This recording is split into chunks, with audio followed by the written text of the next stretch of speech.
अहाना को मिला कला का बेस्ट अवार्ड। दुर्गा देवी का सर हुआ गर्व से ऊंचा। बड़े घर की छोटी बहू के आज के विशेष एपिसोड में अहाना के जीवन का वह अध्याय शुरू हुआ जिसने न केवल उसके परिवार की किस्मत बदली बल्कि समाज के सामने सफलता और संघर्ष की एक अनूठी मिसाल पेश की।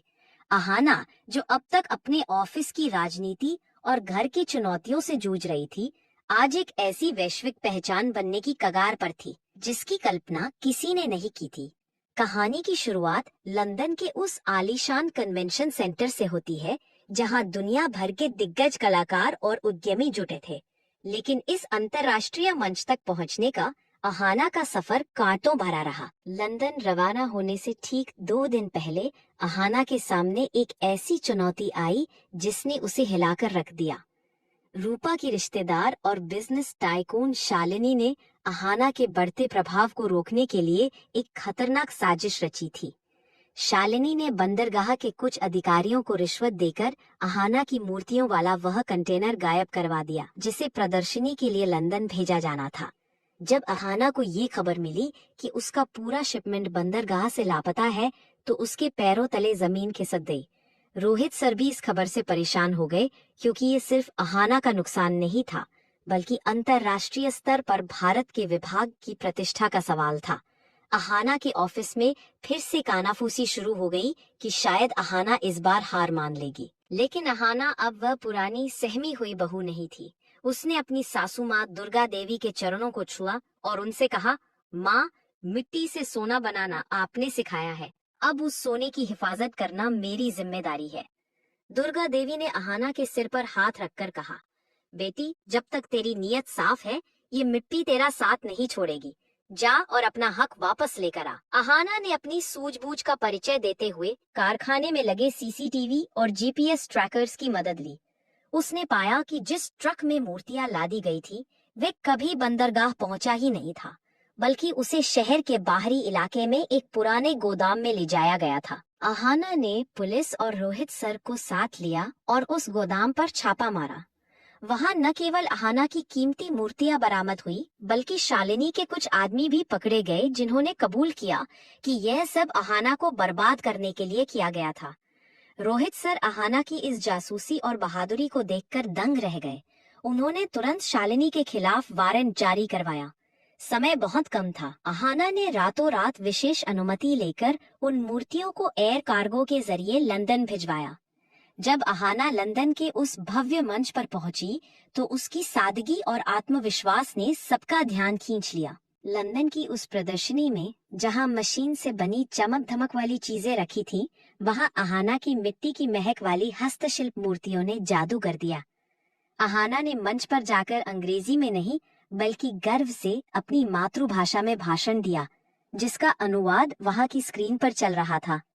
उसने कहा, ये सिर्फ मूर्तियां नहीं हैं, ये मेरे देश की मिट्टी की खुशबू है, मेरी सासू माँ के हाथों का आशीर्वाद है और उन सैकड़ों महिलाओं का पसीना है जो समाज की बेड़ियों को तोड़कर आज अपने पैरों पर खड़ी है। जब अहाना ने उन मूर्तियों के पीछे की कहानी सुनाई कि कैसे एक छोटे से घर के कोने से शुरू हुआ ये सफर आज यहाँ तक पहुँचा है, तो पूरा हॉल तालियों की गड़गड़ाहट से गूंज उठा।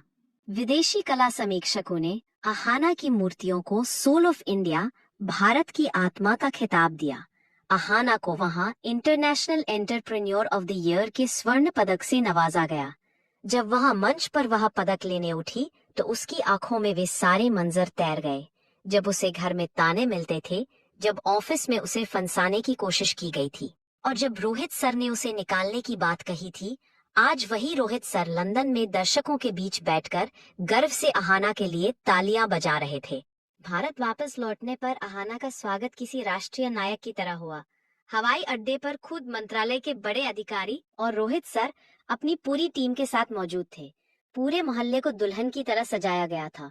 दुर्गा देवी ने अपनी बहू की आरती उतारी और उसे गले लगाकर कहा, आज तूने सिर्फ मेरा मान नहीं बढ़ाया बल्कि उन हजारों महिलाओं को उम्मीद दी है जो सोचती थीं कि वे कुछ नहीं कर सकती। अहाना ने अपना पदक अपनी सासू माँ के गले में डाल दिया और कहा, माँ, यह जीत आपकी है क्योंकि आपने मुझ पर तब भरोसा किया जब मैं खुद पर भरोसा नहीं कर पा रही थी। अगले कुछ महीनों में अहाना ने उस 50 लाख के कॉन्ट्रैक्ट और सरकारी अनुदान की मदद से अपने छोटे से कारखाने को एक अत्याधुनिक हस्तशिल्प केंद्र में बदल दिया। अब वहाँ सिर्फ मूर्तियां ही नहीं बनती थी, बल्कि वहाँ एक ट्रेनिंग सेंटर भी खोला गया जहाँ गरीब और बेसहारा महिलाओं को मुफ्त में मिट्टी की कला सिखाई जाती थी। अहाना ने यह सुनिश्चित किया कि हर महिला को उसके काम का सही दाम मिले और उनके बच्चों के लिए शिक्षा का प्रबंध हो। रोहित सर ने अहाना को विभाग का चीफ मेंटर नियुक्त किया ताकि वह अन्य सरकारी प्रोजेक्ट्स को भी अपनी सूझबूझ से दिशा दे सके। कहानी का सबसे भावुक मोड़ तब आया जब जेल से छूटने के बाद रूपा, जो अब पूरी तरह टूट चुकी थी और समाज में अपनी पहचान खो चुकी थी, अहाना के पास काम मांगने आई। ऑफिस के लोग उसे धिक्कार रहे थे, लेकिन अहाना ने बड़प्पन दिखाते हुए रूपा को माफ कर दिया। अहाना ने रूपा से कहा, नफरत की आग सिर्फ जलाने का काम करती है, लेकिन मिट्टी जोड़ने का काम करती है। अगर तुम सच में अपनी गलती सुधारना चाहती हो तो यहाँ आकर इन महिलाओं की मदद करो। रूपा अहाना के पैरों में गिरकर रोने लगी। अहाना के इस व्यवहार ने सबका दिल जीत लिया और लोगों को यह समझ आया कि असली सफलता सिर्फ पैसा कमाना नहीं, बल्कि लोगों के दिल जीतना और उन्हें सही राह दिखाना है। आज अहाना जब अपने ऑफिस के केबिन में बैठती है तो उसकी मेज पर वह 7 लाख का चेक और वह अंतर्राष्ट्रीय पदक रखा होता है। ये दोनों चीजें उसे याद दिलाती हैं कि संघर्ष चाहे कितना भी लंबा हो, अगर इंसान अपनी जड़ों से जुड़ा रहे और ईमानदारी का रास्ता ना छोड़े तो आसमान की ऊंचाइयों को छूना नामुमकिन नहीं है। बड़े घर की छोटी बहू अहाना अब केवल एक नाम नहीं, बल्कि एक मिसाल बन चुकी थी। उसने घर संभाला, ऑफिस संभाला और सबसे बढ़कर अपने स्वाभिमान को संभाला। अहाना का यह सफर हमें सिखाता है कि सफलता का कोई शॉर्टकट नहीं होता और जो लोग दूसरों के लिए गड्ढा खोदते हैं वे अंततः खुद उसमें गिर जाते हैं। अहाना की ईमानदारी ने उसे न केवल एक सफल उद्यमी बनाया, बल्कि उसे उस बड़े घर की सबसे सम्मानित सदस्य भी बना दिया। अहाना और दुर्गा देवी की यह जोड़ी भारतीय टेलीविजन के इतिहास में सास बहू के रिश्तों की एक नई और सकारात्मक परिभाषा के रूप में अमर हो गई। उसकी कंपनी अहाना क्रिएशंस का टर्नओवर अब करोड़ों में था, लेकिन जहां शोहरत होती है वहां नई चुनौतियां भी आती हैं। चालाक बिजनेसमैन विक्रम मल्होत्रा की एंट्री होती है। विक्रम अहाना की कंपनी को खरीदना चाहता था ताकि वह मिट्टी की इन कलाकृतियों का मशीनीकरण करके मोटा मुनाफा कमा सके। उसने अहाना को करोड़ों का ऑफर दिया, लेकिन अहाना ने इसे ठुकरा दिया। अहाना का मानना था कि मशीनों से मूर्तियां तो बन सकती हैं, लेकिन उनमें वह आत्मा और मिट्टी की खुशबू नहीं होगी जो हाथों से बनाने में आती है। हार से बौखलाया विक्रम अहाना के परिवार में दरार डालने की कोशिश करता है। वह अहाना के देवर को लालच देकर घर की गुप्त डिजाइन्स और बिजनेस डील की जानकारी चुराने के लिए उकसाता है। घर में अविश्वास का माहौल पैदा हो जाता है। एक तरफ अहाना को अपने बिजनेस साम्राज्य को बचाना था और दूसरी तरफ अपने बिखरते परिवार को। तभी अहाना को पता चलता है कि विक्रम मल्होत्रा ने सरकारी जमीन पर अवैध कब्जा करके अपनी फैक्ट्री बनाई है। अहाना अपनी पुरानी फाइलों और रोहित सर की मदद से विक्रम के काले कारनामों का कच्चा चिट्ठा तैयार करती है। एक प्रेस कॉन्फ्रेंस के दौरान, जहां विक्रम अहाना को नीचा दिखाने की कोशिश कर रहा था, अहाना वहां पहुंचकर उसकी असलियत सबके सामने ला देती है। विक्रम को गिरफ्तार कर लिया जाता है और अहाना न केवल अपना बिजनेस बचाती है, बल्कि अपने देवर को भी सही राह दिखाती है। अंत में अहाना को भारत के पुरस्कार से सम्मानित किया जाता है। जब वह मंच पर अपना पुरस्कार लेने जाती है तो उसके साथ उसकी सासू माँ दुर्गा देवी और पूरा परिवार होता है।